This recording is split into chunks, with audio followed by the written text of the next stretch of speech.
Bonjour à tous, chers insulaires. Non, on ne va pas parler de vieilles voitures, on va plutôt parler des anciens. Comme cette voiture est toujours en état de marche, car les anciens sur l'île de Saint-Barthélemy, ils sont sacrés, il faut s'en occuper, il ne faut pas les oublier. Donc aujourd'hui, je vais vous emmener, non pas à Grand Cul-de-Sac, nous allons partir au Guanani, le Guanani qui aujourd'hui reçoit la fédération des anciens combattants de l'île de Saint-Barthélemy. J'ai eu l'autorisation exclusive de venir filmer par le président, M. Philippe Ladurée. Donc je remercie encore d'accepter de pouvoir participer à cette assemblée générale de la fédération des anciens combattants.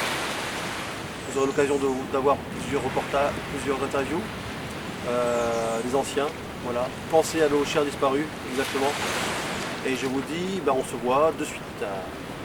Je laisse refroidir la voiture à papy, qui, pour ceux qui la connaissent, c'est la voiture à Sophocle, ou Folky, la petite 2 chevaux française, qui est toujours là. C'est une ancienne, c'est un senior, mais elle est toujours là. Je vous dis à tout de suite avec les anciens combattants de Saint-Barthélemy. On a le droit d'aller sur la pelouse, hein, Franck, hein, on a le droit d'aller sur la pelouse. Alors je viens tout juste de sortir de l'Assemblée générale de la Fédération nationale des anciens combattants de Saint-Barthélemy, où j'ai eu la chance d'y participer car je suis moi-même un ancien combattant. Donc vous aurez tout à l'heure, ils sont en train de faire la photo officielle avec le président et les membres des anciens combattants. Et j'aurai la chance de pouvoir interviewer quelques anciens combattants, leurs compagnes ou leurs aidants. En commençant bien sûr par notre cher président qui a été réélu à l'unanimité.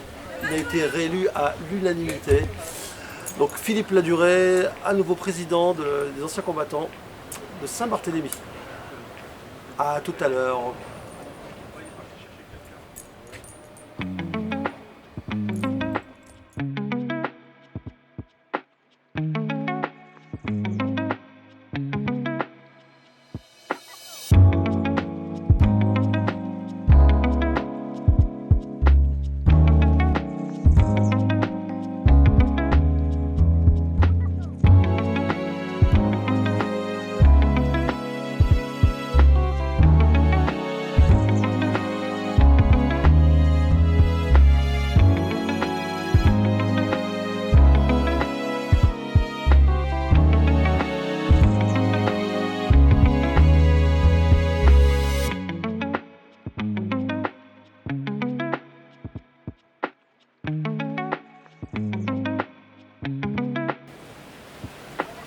Bonjour les insulaires, comme promis, on a eu la chance et l'honneur d'avoir été invité par mon statut d'ancien combattant. Le nouveau président Philippe Ladurée nous a accepté d'ouvrir ses portes, en dehors de l'Assemblée générale bien sûr. Donc Philippe, qu'est-ce qui s'est passé? Allez, vas-y, dis-nous tout. Écoutez, merci beaucoup. Bonjour à toutes et à tous. Je suis le nouveau parmi les anciens présidents de la fédération, puisque j'ai pris cette fédération il y a maintenant 3 ans, et ce sont des mandats d'1 an qui sont renouvelables. Et donc je viens, il y a quelques minutes, d'être élu pour la 3e fois à la tête de la fédération des anciens combattants de Saint-Barthélemy. Cette fédération a pour but de fédérer, comme le nom l'indique, tous les anciens combattants de l'île dans diverses activités. Je pense surtout des activités qui sont liées à notre jeunesse, et puis faire des expositions, parler exactement ce que nous avons vécu dans divers conflits, des conflits malheureusement dits conflits modernes qui ne cessent de s'accroître dans le monde. Et justement, nous voulons par ce biais de récits dans les écoles, etc., donner cette culture historique à toute notre jeunesse de l'île.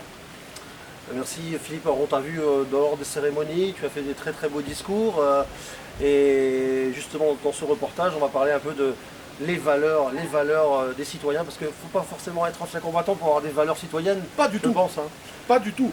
D'ailleurs, nous, bien sûr, nous sommes liés à des valeurs républicaines et des valeurs traditionnelles françaises, mais nous incitons les gens justement, et surtout dans l'époque dans laquelle nous vivons, justement à posséder et à faire valoir ces idées. Vous savez, je crois que pour avoir du respect dans la vie, il faut déjà en donner. Donc, automatiquement, nous essayons de prôner, parce que nous sommes une association, certains ont participé à des conflits sanglants, eh bien nous, on prône la paix par cette fédération. Et justement, la paix, elle est souvent procurée par du respect. Voilà. Merci Philippe. Donc n'hésitez pas, les anciens sur Saint-Barthélemy, il faut les cajoler, il faut les bichonner, parce que les anciens, ils montrent le chemin. Voilà. J'invite la nouvelle génération à venir un peu comme moi. Je suis le plus jeune des anciens combattants. Absolument. Puisque les opérations extérieures a fait que je suis rentré dans les... Tout à fait. C'est le Kosovo que tu avais fait. Toi. Voilà, le Kosovo exactement. Et donc j'invite de venir voir un peu les anciens, venir voir auprès de Philippe. Absolument. Vous aurez des modèles effectivement, et la vie est beaucoup plus cool en associatif ou en fédération. Absolument, absolument. D'ailleurs, nous, on prône aussi, à travers nos idées, une certaine solidarité et une certaine amitié. Hein, et je crois que c'est nécessaire dans notre conjoncture actuelle. Vous savez, nous sommes en train de vivre des moments difficiles de notre existence. Mais il faut rester optimiste. Et je pense que par ce biais, nous allons tous ensemble y arriver. Je vous remercie. À très bientôt. Merci beaucoup Philippe. Donc intergénérationnel, les générations, les jeunes, allez voir les anciens. Les anciens, ce sont des sages. Et souvent, ils parlent très très peu les anciens, mais quand ils disent un mot, on a tout compris. Merci Philippe, à très bientôt. Je t'en prie, au revoir à tous et à très bientôt.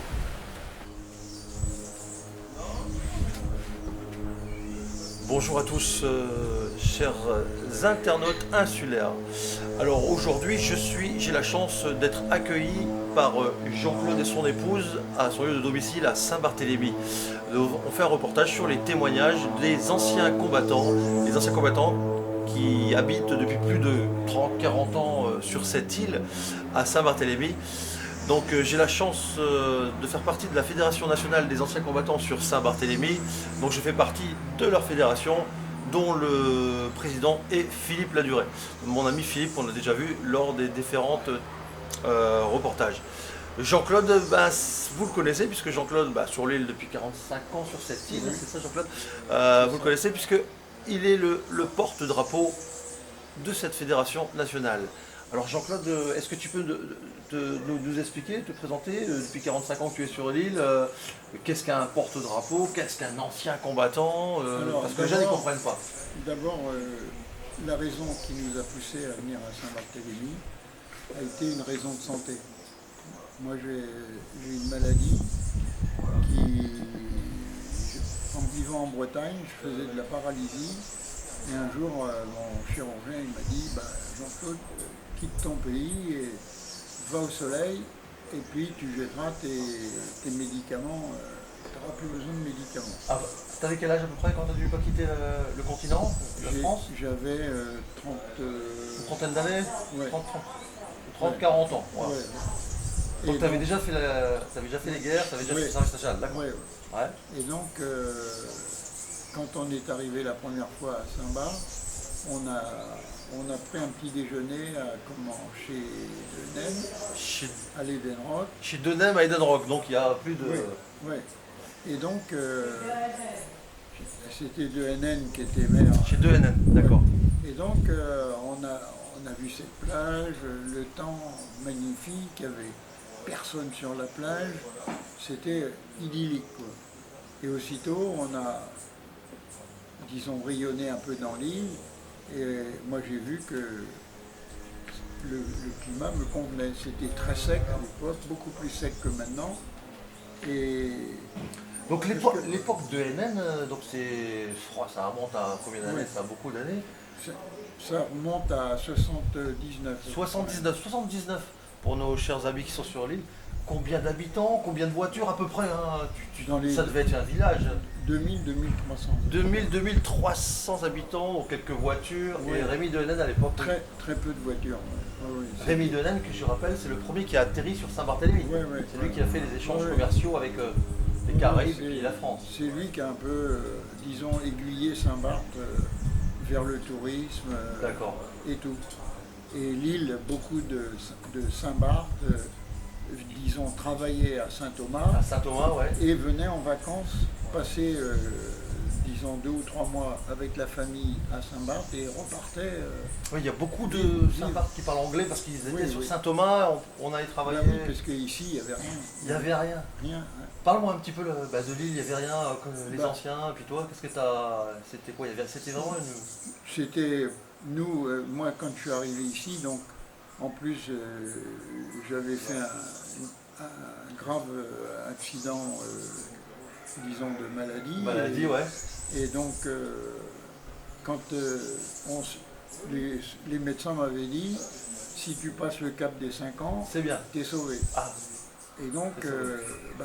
on s'est dit, les premières années, on va vivre avec notre capital, Oui. l'argent qu'on avait un hôtel-restaurant qu'on avait ouais. vendu D'accord. et une propriété. Et donc, avec cet argent, on vivait, disons, comme c'était à l'époque, comme les Saint-Barth. Donc au bout de 5 ans, grâce à ton déménagement, bah, vu que tu es encore là, tu es en bonne Oui. santé.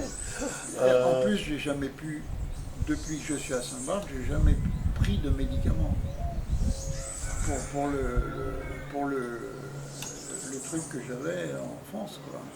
Donc Saint-Barth, Donc, c'est le médicament noni, n'est-ce pas? Ouais, Saint-Barth, ouais. c'est le médicament noni. Et donc, pour ce qui était douleur et problèmes, Ouais. problèmes osseux et tout ça, tout a été Impeccable. réglé. Et puis je me suis mis à faire beaucoup de la plongée, beaucoup de plongée. Disons, je me suis bien intéressé à la mer. Alors, parlons de anciens combattants. Au niveau anciens combattants, donc du coup, quand est-ce que tu as fait partie de la fédération des anciens combattants ici ou... Alors, au début, Et comment on il y avait- devient ancien combattant? il n'y avait pas de... La fédération n'existait pas. Et puis, on ne parlait pas tellement de ces trucs, de ces Il y choses-là. avait un peu la honte, parce que Oui. je pense que tu as fait la guerre d'Algérie, il y avait peut-être aussi un peu la honte d'avoir fait le combat, Mais- je sais pas. Les gens n'en parlaient pas, donc c'était, disons, un peu inexistant quoi, au début. Moi qui suis ancien militaire comme toi, ancien militaire qui a fait le service national, effectivement, moi, quand on me voit, on dit ancien combattant, c'est quelqu'un qui a fait l'Algérie, l'Indochine, la 39-45, maintenant il y a les opérations extérieures.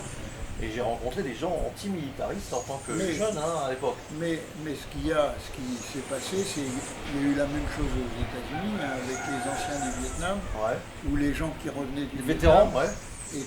étaient banalisés et puis mis au rencard comme des marginaux. Marginaux, exactement. Et en France, il y a eu le même qui a été employé un peu par la gauche, qui a décrié que les gens qui sont partis alors que les gens faisaient leur service militaire là-bas, les gens qui étaient en Algérie étaient des gens soi-disant qui étaient là pour, non pas pour en faisant de la, disons de la, un peu de certaines éducations, des gens qui Bien sûr. n'avaient pas la Ouais. même manière de vivre que nous et qui avaient peu de choses, ils n'avaient rien. Et parce toi, que- Jean-Claude, ton service militaire, donc moi, mon service militaire, c'était. Je devais faire pendant 10 mois où on m'a inculqué des choses que de ton époque, ça ressemble exactement pareil. Parce que le service militaire était vraiment calqué sur des valeurs que tu pourras nous expliquer. Toi, tu as fait 12 mois à la base ou... Non, j'ai pas fait 12 mois parce que moi j'ai été incorporé en 61 61? et c'était la fin de la guerre d'Algérie, quoi. Ah ouais, donc toi, tu n'as pas eu la chance. Pour ton service national, tu avais la guerre d'Algérie. Oui, mais D'accord. quand moi j'ai fait mes classes, ma classe est partie directement en Algérie, puisque c'était c'était le début où il y avait des pourparlers, Des négociations, tout ça, des pourparlers, ouais, parce que pour essayer d'arrêter ouais, cette guerre. Oui, oui. Ça s'est finalisé en 62, je crois. En 62. Ouais. Donc tu y as été là-bas, en tant Donc- qu'appelé du contingent. Ouais. Et donc quand moi je suis arrivé là-bas, j'ai été muté dans le sud d'Oranais, dans une ferme qui s'appelait la ferme de Valette. D'accord. Et à côté de la ville de Vialard. Et qui était un endroit complètement isolé, quoi. Et c'était un bataillon d'appui d'engins blindés. D'accord. Et donc souvent, au tout début, on allait monter la garde dans un douar où il y avait, on ne savait pas trop pourquoi on allait monter la garde d'abord, parce que c'était un douar. Ça avait l'air d'être calme, mais bon, C'était quand c'est calme. calme, c'est pas calme. Hein. Il se passait rien. Et puis, on a eu la chance avec le marabout du village, là, un jour qu'on a été, il nous a invités au thé avec les notables du village. C'était vraiment Convivial, sympathique. en dehors du camp. Du camp où on était, on partait, on était 9, je crois, pour monter la garde dans une petite enclave. Et j'ai eu la chance, un jour, en rentrant, on a croisé des Touaregs sur notre route qui nous ont fait des signes. Et on s'est arrêté avec le convoi pour aller voir qu'est-ce qu'ils voulaient. Et ils nous faisaient signe pour nous inviter à boire le thé. Et donc j'ai pu boire le thé avec des gens qui étaient Honorable et respectable. une civilisation complètement différente de la nôtre. Bien sûr. Et que je pense que ces gens-là ne peuvent pas être transposés en Europe. À nouvelle Parce génération. Ouais. C'est des gens qui ont Une éducation, une éducation spéciale, qui est une liberté de voyager, et puis très attachés à leur terre. à leur terre. Et alors, Très national de Oui. leur terre parce que algérienne. les Touaregs, c'était tout le Sahara qui C'est faisait. des nomades et des commerçants. C'est des nomades et D'accord. qui ne s'intégraient pas avec les autres, D'accord. qui étaient complètement indépendants et qui ne voulaient pas de... Et on a eu une bonne discussion avec eux et tout. Et eux, les Touaregs ne faisaient pas la guerre. Dans toutes les guerres, effectivement, ça me fait un peu rappeler. Moi c'était la guerre au Kosovo entre les Serbes et les Albanais. Serbes, Albanais, avec des religions différentes. Et ben c'est pareil, j'ai vécu des choses comme ça. On a été invités. Et dans la guerre, il y a des choses où les gens se parlent, sont corrects. On ne parlera pas de la guerre, puisque ça, on le garde en nous. Jean-Claude, il va garder en lui de tout ce qu'il a vu qui n'était pas très joli. Alors que quand on regarde TF1, c'est encore pas joli non plus. Non plus, en plus, c'est pas la vérité. Et c'est pas la vérité, parce que là, effectivement, Non. donc là on est vraiment dans du témoignage réel. Et donc du coup, les appelés de contingent, donc on était obligé d'aller faire 10 mois ou 12 à l'époque, toi ça fait beaucoup plus. J'ai fait 24 mois. Donc 24 mois, alors si j'ose demander ta solde en francs à l'époque, puisque moi ma solde du appelé du contingent était de 621 francs et 30 Deutschmark car j'étais en Allemagne. Oui. Alors toi tu devais être à 400 euros, à 400 Oui. francs pardon. On n'y faisait même plus attention parce que. Voilà, tu faisais ton service national Ouais, et peu importe la solde. Et puis on avait un paquet de cigarettes ou deux, je sais plus. Ah ouais, à l'époque il y avait un paquet de cigarettes et un peu de gnôle dans la fameuse. Et puis la fiole. Et la petite fiole pour aider un peu les combattants et voilà. Ouais. Et donc du coup. Et du coup, moi ce que j'avais. Comme moi j'étais responsable des cuisines, j'avais organisé pour faire des repas avec les jeunes qui étaient du Loir, qui étaient à côté, et qui étaient d'une Pauvreté incroyable. sans limite, quoi. Ils avaient vraiment rien. Ils vivaient dans des casemates plus ou moins en terre cuite, où ils vivaient, toute la famille vivait dans la même pièce et tout. On dit souvent qu'au plus l'être humain est pauvre, au plus il est riche dans son cœur. Oui. Et inversement, quand on est en opulence, on devient un peu égoïste. Alors nous, justement, c'est vrai. moi ce que j'avais fait, j'avais organisé des goûters pour les jeunes. pour tous les jeunes qui n'avaient rien à manger. Tous les restes quand les gars revenaient de D'ordinaire, ce que vous avez mangé, de faire des manœuvres, des missions. ou des missions, Des missions plutôt, ouais. dans les pactages, il restait plein de nourriture. Bah bien sûr, oui. Bah, nous, Et- on en faisait aussi. Et hein, la parce que- nourriture, moi ce que je faisais, je la récupérais et puis je donnais tout ça. J'avais- Je faisais j'avais fait une planche et puis chaque gamin se mettait en face et il avait de quoi manger le midi. Est-ce que tu as connu, je ne sais pas si ça existait, la rasquette de combat? La fameuse rasquette, on peut Oui, tenir oui, une oui. journée complète, où il y avait des caramels, il y avait du bon jura, du Oui. fromage qu'on mettait Ouais, chauffer, c'est- et du pain de guerre. C'était pas des caramels, c'était surtout du corned beef. Il y a du trucs. cornet de beef, et nous, Ouais. nous, ils ont mis des caramels en 96, 97. Nous, il n'y avait pas de caramel, mais c'était du corned beef, des trucs comme ça pour les, Des choses qui pour les tiennent encore. gamins. Ils avaient de quoi manger, quoi. Parce que D'accord. ils mangeaient, ils avaient rien à bouffer, quoi. Et c'était quand même un peu triste de voir que. Et s'il n'y avait pas eu la guerre, enfin je pense que s'il n'y avait pas eu la guerre, tu aurais fait tes classes, tu aurais fait des manœuvres, qu'est-ce que tu as appris toi en tant que jeune, parce qu'à l'époque tu étais Bah, un c'est jeune bien. appelé. On- Qu'est-ce qu'on en apprend tant à que- l'armée, qu'est-ce qu'on apprend au service apprend national? D'abord la discipline et à servir son pays, quoi. C'est les premières choses que maintenant sont complètement abrogées par les jeunes. Les jeunes, ils savent plus. ils n'y pensent même pas. Un moment de servir pendant un an ou Servir le pays, servir ou l'autre. 6 mois, de dire je vais aller aider à faire ceci dans des catastrophes qui se passent comme les inondations en France et tout. Les La gens différence de génération, effectivement, avec ce service national qui a été, je rappelle, alors que il a été maintenant, créé en quelle année? les jeunes sont en 61. Voilà, donc les services national 1700, tu avais noté 1798, 97-98, et il a été dissolu deux ans avant moi, en 28 octobre 97, c'est dans tes Ouais, recherches. ouais. Et effectivement, avoir un cadre, avoir Et des, puis des valeurs. ça permettait aux gens d'être avec des populations. On était mélangés, quoi. Avoir du monde, ouais. Mélangés entre Français et D'autres pays et- sur le... moi dans mon, il n'y avait pas c'était pas mélangé avec, il n'y avait pas de musulmans dans notre, mais on était tous que des Corses. Des soldats, des combattants, ensemble. Beaucoup de Corses et des gens du Midi avec des Bretons un peu de partout. Et ce qui fait que ça faisait une mixité. Et une cohésion incroyable. Ouais. Les gens, pour la manière de se côtoyer, quoi.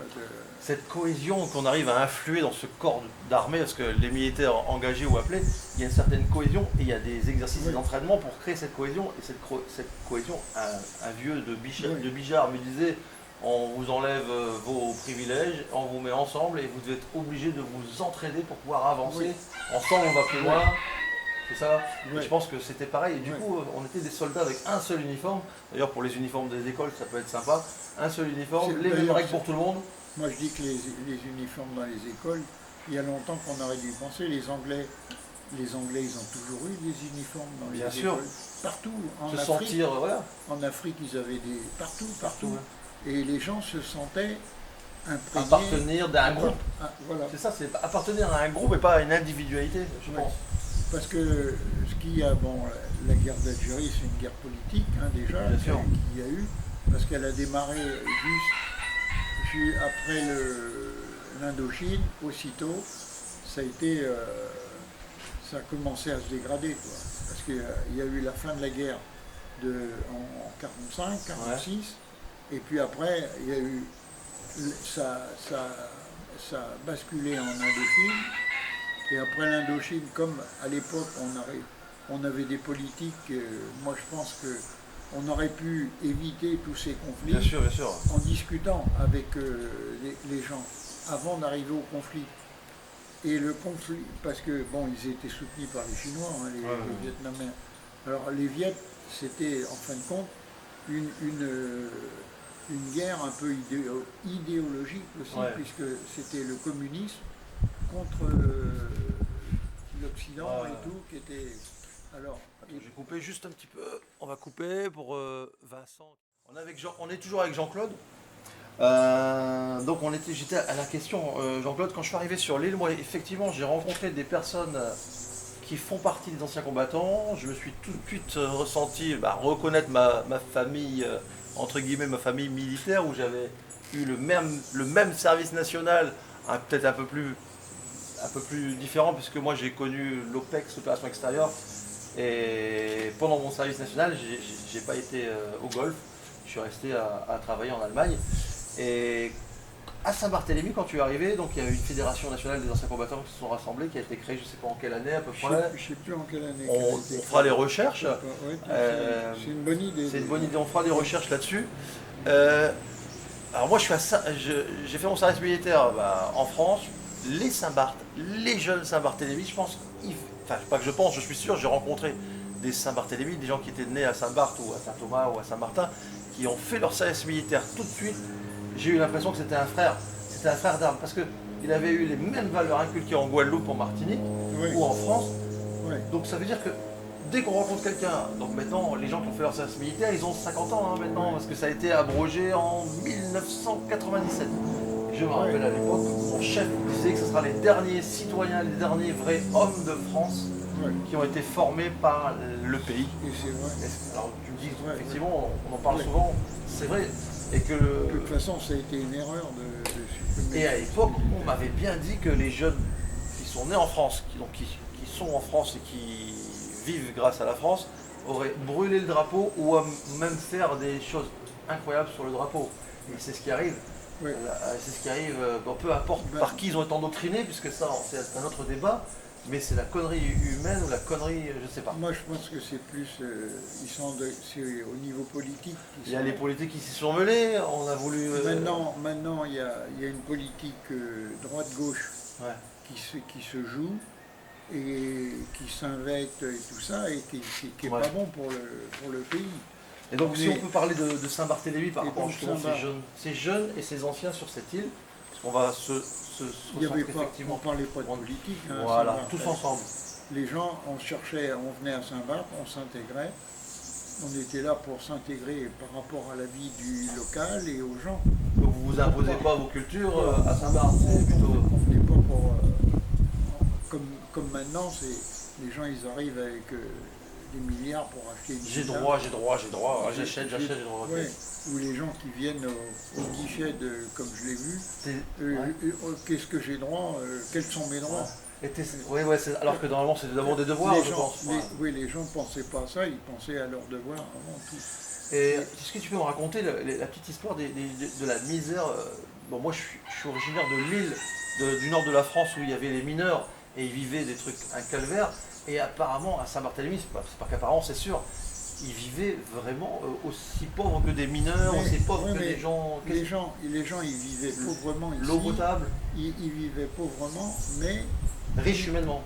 Dignement, et puis vraiment, ils avaient la joie de vivre. Ils allaient chercher l'eau, ils n'avaient pas l'eau courante, ils allaient chercher l'eau avant nous, parce que quand moi je suis arrivé, avant vous. Ils ont commencé à installer l'eau courante, elle a dû être mise dans les années 80, 81. Donc il y a 45 ans quand tu es arrivé, tu as vu la vraie vie de Saint-Barth qui était aimée et appréciée par les premiers touristes d'ailleurs. Alors là, ça a été vraiment un truc, parce qu'avant c'était que les citernes. Donc il y avait des citernes, les fameuses citernes centenaires, on parle de citernes centenaires, nos aïeux. Oui. Et moi je me souviens comment la mamie Gréau qui habitait en bas de Nantes. Mamie Gréau, qui était une femme extraordinaire. Et elle nous racontait toute sa vie qu'elle avait vécue, elle avait vécu, il n'y avait même pas de citerne dans les maisons, c'était des cages. Donc elle allait chercher de l'eau sur Flamand, elle passait tout le monde par un sentier. Et ils dormaient comment Il me semble que c'était à plusieurs dans des cases. Ils étaient plusieurs dans la même pièce. C'était pauvre à l'époque. Si vous allez vous balader à l'EHPAD, ils racontent ça. Déjà nous, quand on est arrivé, déjà il y avait une évolution parce que beaucoup de Saint-Barth allaient travailler à Saint-Thomas. Et avec l'argent de Saint-Thomas, ils faisaient des maisons et ils commençaient à avoir chacun avait sa chambre.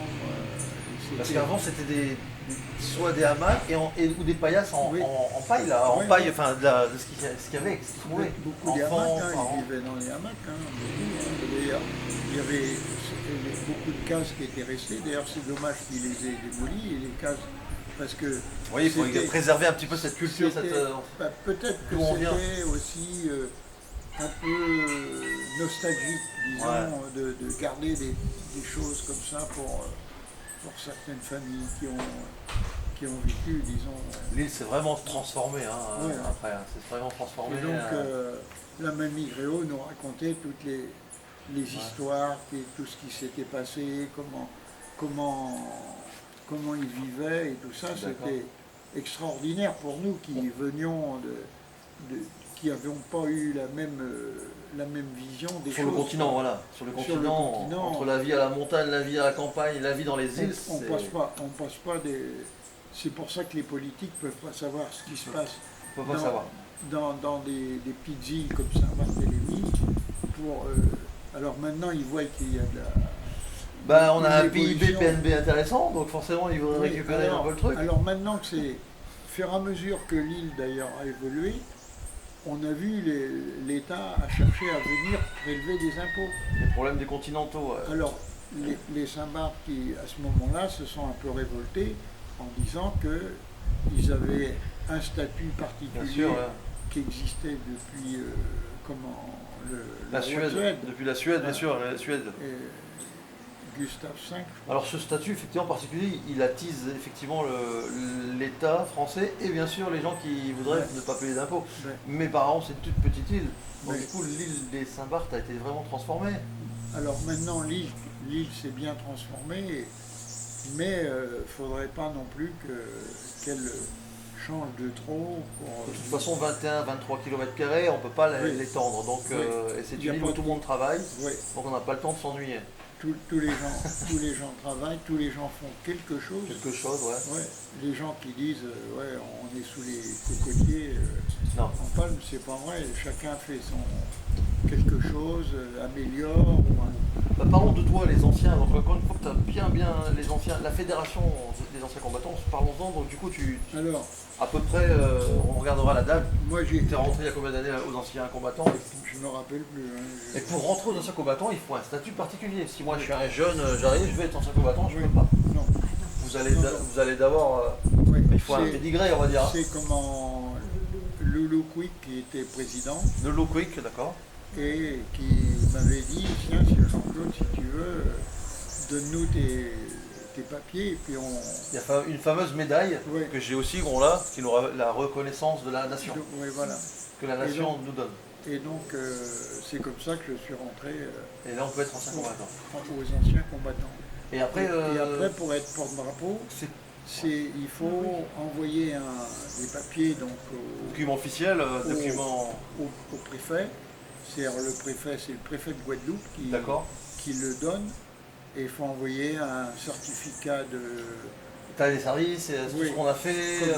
Comme quoi, qu'est-ce que tu as fait, est-ce que tu as. Il faut aucune condamnation. Il faut prouver qu'on est un bon aucune- citoyen. Oui, aucune condamnation, disons, de prison ou de choses comme ça. Parce que pour porter un drapeau bleu, blanc, rouge, c'est vous portez le pays, la France. Vous êtes. Alors si on met effectivement un repris de justice avec le bas des couleurs, ça passe pas. Oui, oui. Porte-drapeau, c'est un honneur et c'est aussi une reconnaissance de la nation de dire tu as le droit de représenter. Oui. Donc Jean-Claude représente le porte-drapeau. J'en suis un suppléant, puisque des fois on peut être à droite à gauche dans le monde. Et donc du coup on est plusieurs. Donc moi aussi je me suis inscrit à la fameuse liste. Oui. Et c'est pour ça qu'on voit Jean-Claude, c'est une fierté. Et si vous regardez bien les anciens combattants et les porte-drapeaux, quand il y a la Marseillaise, je regarde Jean-Claude, je le vois, moi c'est pareil. Déjà quand la Marseillaise chante, on la chantonne en interne et on a toujours les larmes. Et ces larmes, c'est des larmes de. On pense à nos copains qu'on a perdus, Exactement. on pense à tout ce qu'on a, à ce pays qui devient À la malheureusement, qui n'a pas évolué. C'est un hymne à la nation, donc qui est respectable. C'est un chant patriotique, c'est nationaliste, mais en aucun cas c'est de l'extrême. On aime son pays. Comme veulent le faire Croire les gens qui veulent certaines casser personnes ces. qui veulent casser toutes toute la beauté qu'avait la France est en train de disparaître, quoi. D'accord, d'accord. C'est malheureux. Et donc du coup, quand tu as le porte-drapeau, donc tu as une insigne, tu as quelque chose. Il y a J'ai vu que tu m'as appelé, donc, que tu voulais me. déjà, le préfet envoie une autorisation comme quoi on est porte-drapeau. Et on l'a à vie. Et avec des félicitations. Avec des félicitations. Voilà. Et puis après, après on est. Et on me dit, Philippe me disait que tu la décernes à vie. Il faudrait vraiment faire des bêtises pour qu'on nous la retire. Oui, après, des bêtises, c'est-à-dire des choses contraires à ce que la France est. Non, mais liberté, égalité, fraternité. De toute façon, c'est quelqu'un qui ferait quelque chose qui irait en prison, il serait obligé de. Il ne pourrait pas continuer. D'accord. Et est-ce que tu peux nous montrer effectivement, parce que l'insigne que la préfecture et la France te libèrent, te donne, te délivre? C'est l'insigne du porte-drapeau. C'est ce qu'on voit sur ta. Quand tu es en. C'est ça. Je vais le montrer. Elle est jolie, hein, d'ailleurs. Donc bien sûr, il y a des porte-drapeaux dans tous les pays, je pense, avec les valeurs, et puis. Donc ça c'est l'insigne. Voilà. Le porte-drapeau du STIS, des pompiers de Saint-Barthélemy, c'est pareil, il va y avoir ça va être sélectionné, le président et le chef du STIS vont sélectionner des porte-drapeaux. Effectivement, voilà, on fait des cérémonies, mais c'est honorifique et c'est aussi un honneur et aussi un devoir. Un devoir d'être exemplaire, c'est ce que m'a dit. On ne peut pas être porte-drapeau quand on va acheter une voiture ou quand on achète un téléphone. Non, c'est pas pareil. Non, il faut avoir il y a une enquête plus ou moins pour dire si tu es apte à devenir ou pas. Donc, eh bien Jean-Claude, je te remercie pour ce témoignage. On se reverra de toute façon, on verra d'autres anciens combattants, et vous avez vu, l'ancien combattant, c'est générationnel, entre les jeunes et les moins jeunes, les jeunes qui se laissent endoctriner ou pas, ça dépend.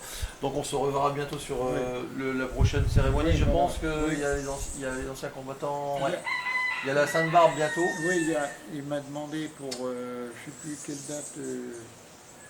Ouais, les prochaines dates. Ouais, Philippe, les dates des commémorations. Il y a une commémoration en décembre. Début décembre. En début décembre, ouais. C'est le 2 décembre, non? C'est quoi? Je ne sais plus ce qu'il y a le 2 décembre. En tout cas, merci Jean-Claude de ton témoignage. Merci de m'avoir ouvert tes portes.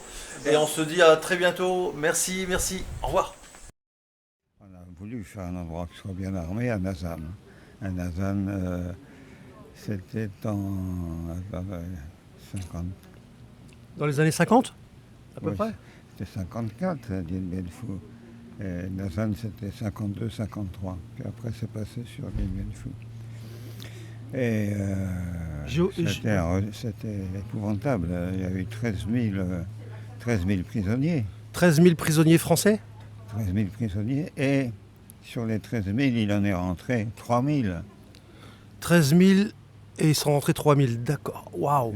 Les autres sont morts de maladies, de blessures mal soignées. C'était terrible.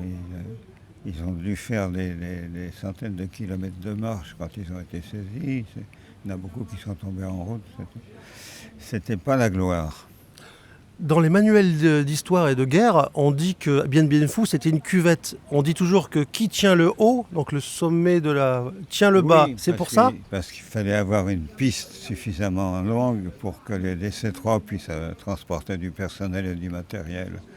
Donc il y avait un va-et-vient aéronautique en permanence pour amener le personnel et ce qu'il fallait. Et ça, c'était dans une plaine basse, qui était entourée de montagnes. Donc, ils ont eu beaucoup de mal, mais ils étaient tellement nombreux que eux, les ennemis, ils l'ont fait.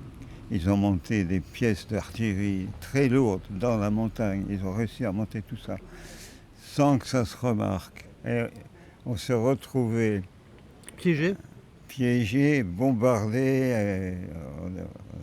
Ça n'a pas duré longtemps. Quand ils se sont mis vraiment à se battre, en quelques mois, c'était fichu. Ça ressemble un peu à la vallée de Kapisa en Afghanistan où nos troupes françaises se sont fait aussi canarder. Ils étaient dans une cuvette et ils se sont fait canarder. L'histoire se retourne. Oui, c'est le même système, mais par contre, c'était avec une population de militaires beaucoup plus importante que l'Afghanistan. Quand on pense qu'il y en a eu 13 000 qui étaient prisonniers, on ne parle pas de tous ceux qui sont morts sur place. Et étiez-vous appelé du contingent ou vous étiez engagé à l'époque? Non, non, moi j'étais militaire volontaire, j'étais engagé, j'étais militaire de carrière. Quel était votre grade? J'étais sous-lieutenant. Mes respects, mon sous-lieutenant. Je vous en prie. Mettez-vous au repos. Oui. Vous pouvez fumer. Je suis tendu, mais je suis en même temps heureux d'être avec mon lieutenant. Il faut pas être tendu. C'est fini tout ça. Je pense que les officiers de l'époque étaient plus sympas que les officiers de maintenant, je ne sais pas. Non, ça devait être pareil. C'était pareil. Et est-ce que, tout comme moi, ancien combattant, on peut avoir des fois la sensation que nos psychologues de l'armée française, la culpabilité d'être vivant? Est-ce que vous avez eu... Moi, j'ai eu ça en Afghanistan. Oui. Pourquoi moi, je suis là? Oui. Et pourquoi les 10 000 sont partis? Une petite culpabilité. Et vous ne l'avez pas eu, Non, ce sentiment? non. Vous avez fait le boulot? Oui, mais j'ai eu le sentiment d'être heureux, d'être toujours vivant. Malheureusement, on a tous eu beaucoup d'amis, des proches qui sont restés là-bas dans des accidents. Il y a eu beaucoup dans l'armée de l'air où j'étais, beaucoup d'accidents qui étaient dus à la météo pendant la période où j'y étais. Et aller se faufiler dans des vallées pour ravitailler les postes ou aller bombarder ou canarder par de mauvaises météos dans les montagnes. Des fois, on se trompait de vallée et ça finissait mal. Mon lieutenant, est-ce que j'ai le droit de vous demander en quelle année vous êtes né? Ah, je me rappelle plus. Est-ce que vous avez connu 14-18, 39-45? Non, j'ai pas fait 14-18. 39-45, non. Je l'ai fait d'une autre façon. J'ai crevé de faim et de froid l'hiver. Mais, vous étiez jeune? Oui, j'avais... À la fin de la guerre, j'avais 13 ans. En 45, 13 ans. Euh, Vous faites le calcul, messieurs les insulaires. passer la guerre à la campagne, où on mange encore, ça m'est arrivé pendant une toute petite période chez les grands-parents qui étaient à la campagne, mais mes parents qui étaient parisiens ont fait la vacherie de me ramener à Paris où j'ai crevé de faim. Oui, parce que c'était occupé. C'était occupé. Oui, il y avait beaucoup. Ils étaient là. Est-ce qu'à 13 ans, on se souvient de la libération, l'entrée de Leclerc et la libération de Paris, je pense? Comment qu'on s'en souvient? On ne risque pas d'oublier ça. Ah oui, c'était l'espoir qui arrivait à nouveau. Mais par contre, les cartes, les tickets pour l'alimentation, ça a duré quand même jusqu'en 1949. Il y a plusieurs années après la guerre, où la guerre était finie, mais il n'y avait rien à bouffer, il fallait tout reconstruire. C'était le général de Gaulle qui a pris le relais pour essayer de remettre la France en état avant qu'il y ait un nouveau président? De Gaulle, qui a fait ce qu'il a pu. C'est le héros qui a tout fait. C'était le grand patron qui malheureusement, il n'y en a pas d'autres pour le remplacer, qui avait vu à l'époque déjà comment, sur le plan diplomatique, il fallait s'entendre avec les autres nations et pas se laisser couillonner, comment dire. Oui. On a les Américains et les Anglais. On est le vassal des Américains et des Anglais. Il faut bien voir tout ce qui se passe. Qu'est-ce qui se passe? Bon, on ne va pas rentrer dans des histoires présentes, mais derrière, ça va peut-être s'arrêter grâce à Trump, mais je l'espère. Mais jusque-là, les Anglais et les Américains ont refusé, alors que c'était prévu la fin de la guerre de l'Ukraine dès le début. Donc là, on est reparti en guerre moderne. J'ai l'impression que l'histoire se répète, non? Si elle ne faisait que se répéter, mais elle s'aggrave dans tous les domaines. On perd tous notre liberté de tous les côtés. Tout se dégrade. La qualité de l'instruction, ça commence par là. L'éducation, c'est pas la faute des éducateurs.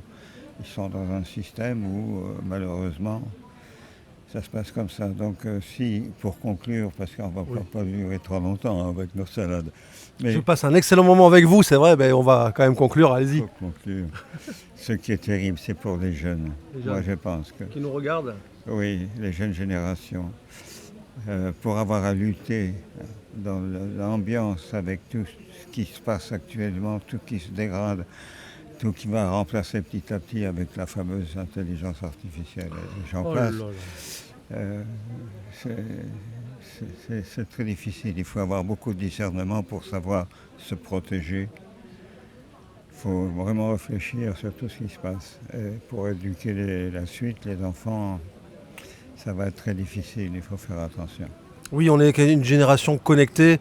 Et entre l'intelligence artificielle ou l'intelligence humaine des anciens, je pense qu'il faut mieux se retourner vers l'intelligence humaine des anciens comme vous, qui est, à partir du moment où on a plusieurs années d'expérience et anciens combattants, je pense qu'on a une sagesse. Oui, ça. Ah, vous l'avez ? Ça, c'est ça qui est dangereux. Avec ça, vous allez devenir prisonnier si vous ne l'êtes pas déjà. Ça, c'est très dangereux. Alors, je regarderai ce mot de la fin. Merci. Donc, pour rester connecté, il faut se déconnecter. Pour rester connecté de la vie, il faut se déconnecter de l'intelligence artificielle. Essayez de vivre le plus possible dans la nature, en observant, les yeux dans les yeux, en admirant ce qu'il y a autour de vous, et de vous délester de tout ce qui est trop urbain, moderne, trop nouveau, et puis protéger les plus jeunes le plus possible. Merci beaucoup, mon lieutenant. Merci beaucoup. À très bientôt. Merci à vous. Merci.